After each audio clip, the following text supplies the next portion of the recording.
I feel like I'm going to be the bull's eye today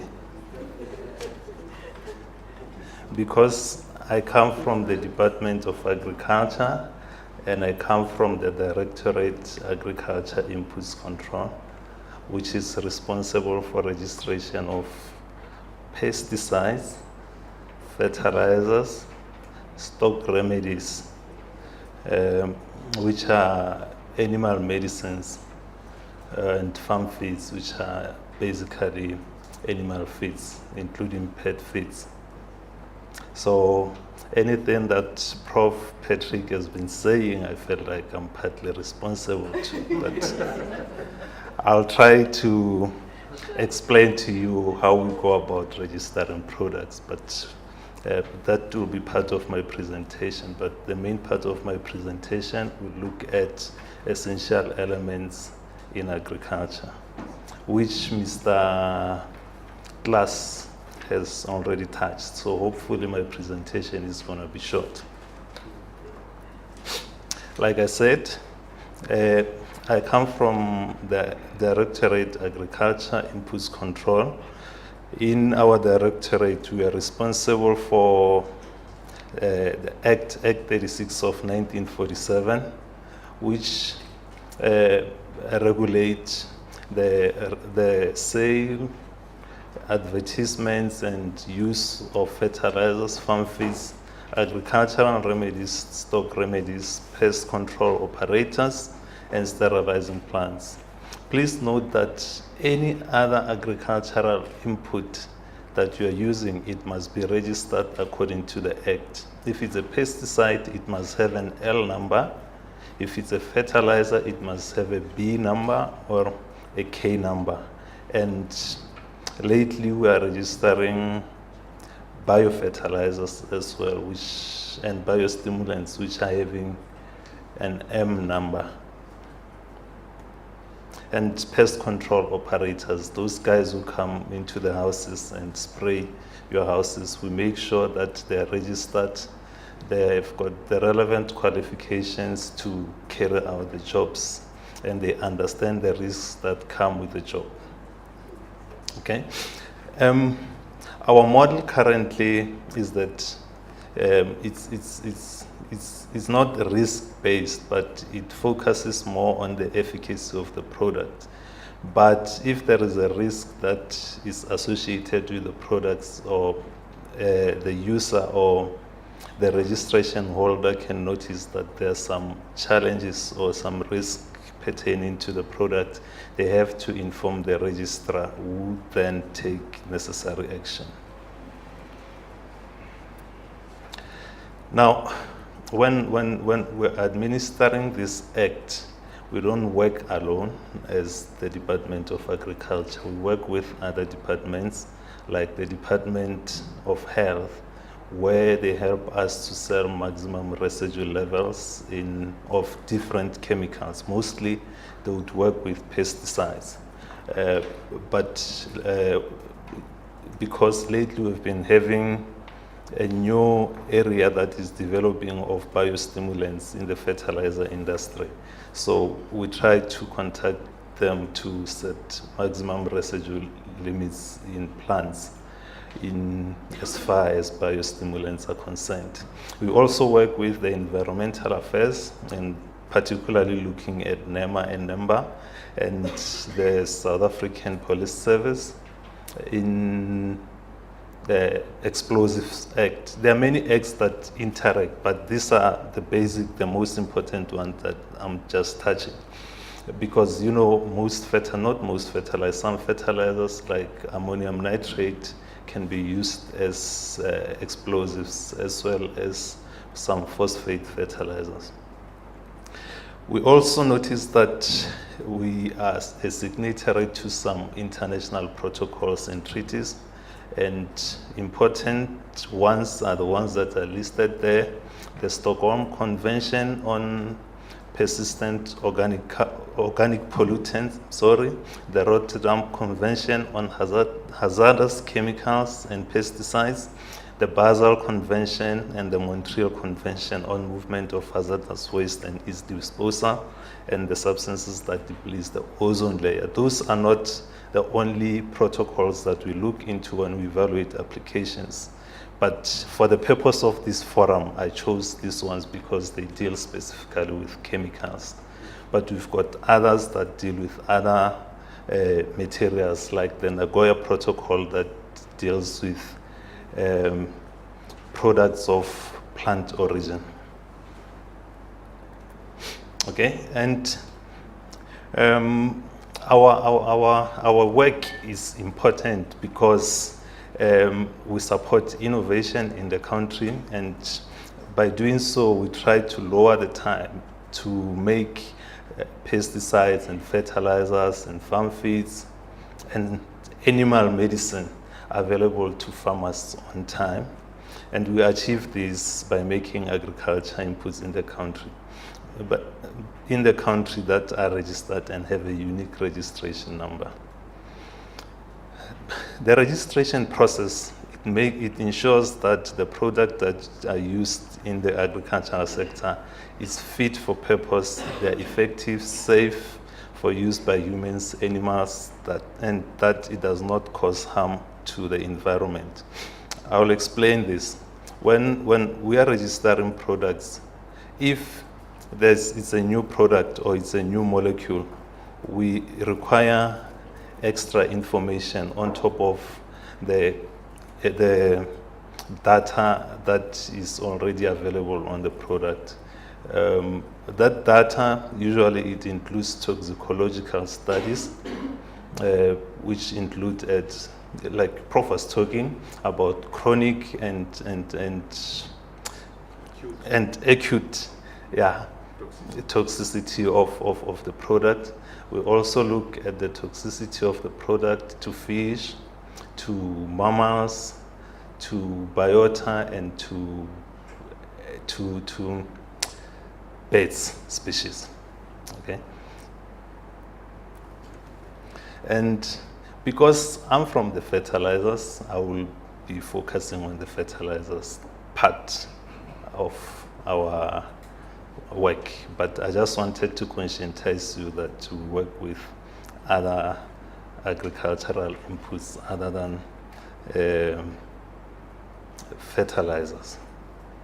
Now, in our Act 36 of 1947, we describe a fertilizer as any substance which is intended or offered to be used for improving or maintaining the growth of plants or the productivity of soil.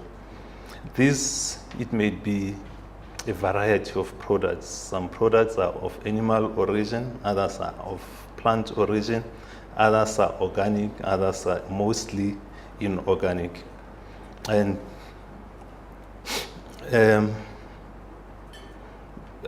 some examples here, they include organic fertilizers, biofertilizers, plant growth regulators, copolymers, urease inhibitors, plant extracts, seaweed products, amino acid, chelating and complexing agents. Now, let's look at the essential elements. I know my colleague has touched on it, but I'm just going to go. I thought I will have enough time to expatiate on it, but because he has already touched on it, I'll just do a touch and go on it. Now, you can divide essential elements, especially in plant production, into three groups: the structural elements, and macronutrients, and micronutrients. The structural elements basically are the elements that you get from water and the atmosphere, that is oxygen and carbon dioxide, through respiration and photosynthesis. Now, the micronutrients, you can also break them further into two groups, which is the primary and the secondary. Most of you already know this for sure. The primary would be nitrogen, phosphorus, and potassium, and the secondary would be calcium, magnesium, and sulfur. And the micronutrients are there as listed: boron, magnesium, iron, copper, zinc, molybdenum, cobalt, and nickel. I highlighted them in red because they are also considered as one of the toxic elements. Now, I just wanted to highlight the source of these plant nutrients. Other than nitrogen, we know nitrogen under natural circumstances is fixed by legume plants, but due to industrial revolution, I would say, there was the Haber-Bosch process that was developed, which resulted in more than 90% of the nitrogen that we use nowadays being industrially produced. And the rest of the minerals that we have on the list, mostly they're mined. Other than sulfur, mostly is obtained from cleaning of fossil fuels. When they remove sulfur, when we buy diesel, those who drive diesel cars, you want to put low sulfur diesel is because the sulfur has been cleaned from your fossil fuel. And the sulfur, then it can be used to make sulfuric acid, which is further used in the fertilizer industry, and its application can be in other industries. Now, the rest, they come from mining. If you look at molybdenum, you get it from a rock called molybdenite. Calcium is lime. Phosphorus you get it from rock phosphate, but rock phosphate on its own is highly unreactive. Usually what they do, they react the phosphorus with sulfuric acid, and then they get triple superphosphate or single superphosphate, right? And that way you can apply it to the soil. Most of these plant nutrients, including the micronutrients, other than the structural elements, they are controlled by the soil pH, their movement in the soil and their availability in the soil. They are available generally at a pH of 7, that is neutral pH. But then if you go to a lower pH, the availability, now you have a problem of having most of with the micronutrients that are being available in the soil. But if you increase the pH further, you've got the danger of having most non-metals being available in the soil. Some of them might be toxic. I will come to the one that are toxic that almost everyone has been speaking about today. Now, under natural circumstances, that would be the composition of your micronutrients. Some of them are dangerous, but it depends on the quantity and the dose that is that one would be exposed to. Mostly because we are in crop production, we talk about dietary exposure.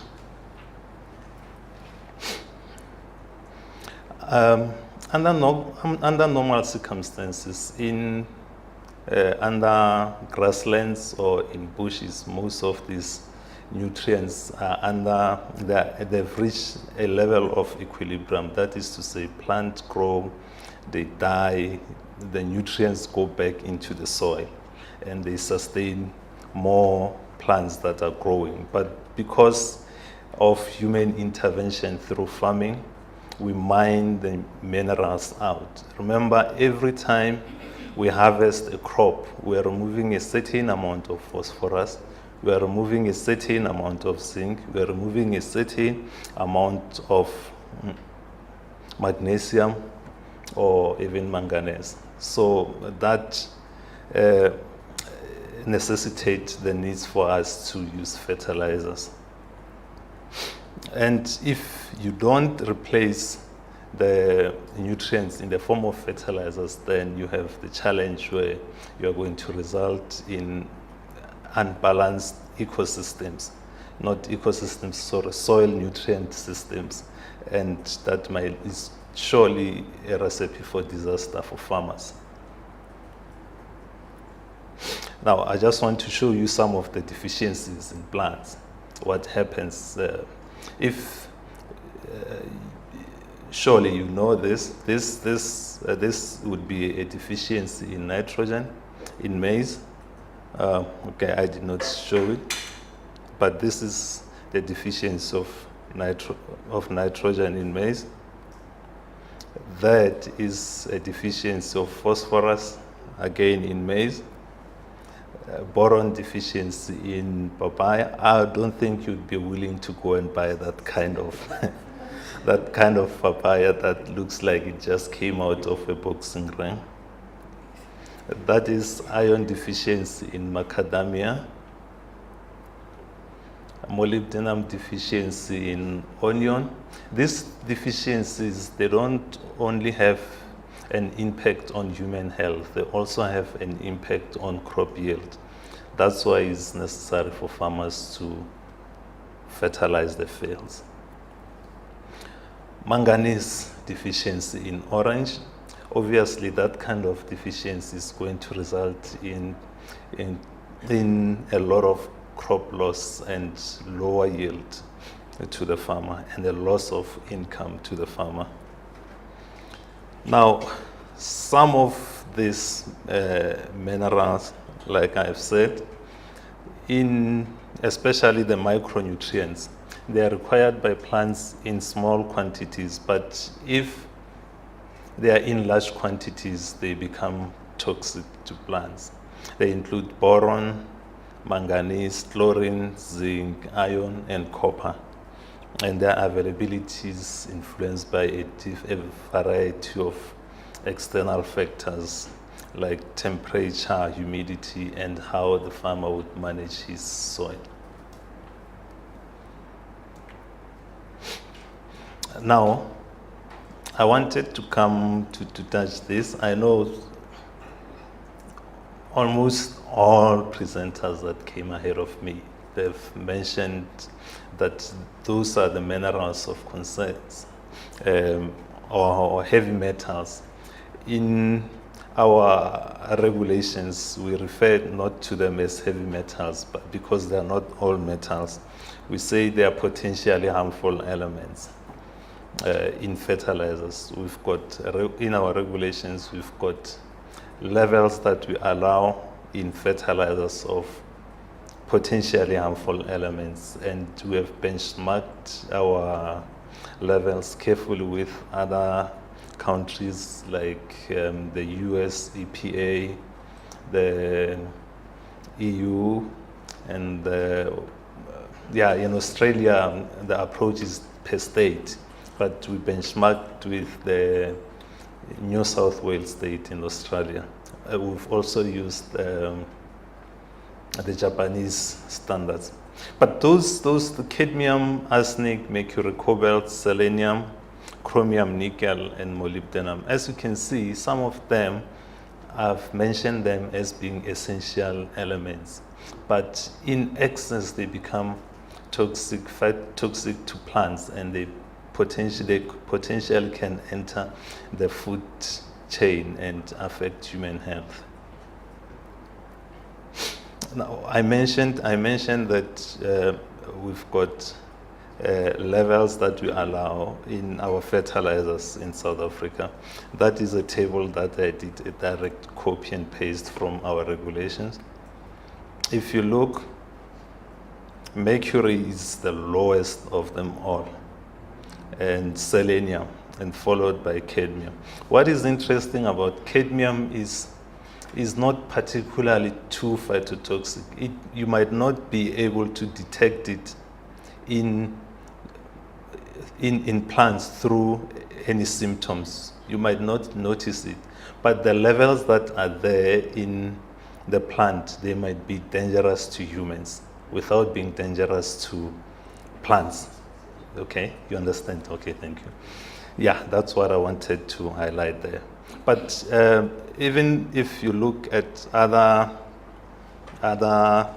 elements like arsenic and chromium, there's a need. Our regulations, I feel like they are not complete, because chromium can be speciated into different types of, basically 2 types of chromiums.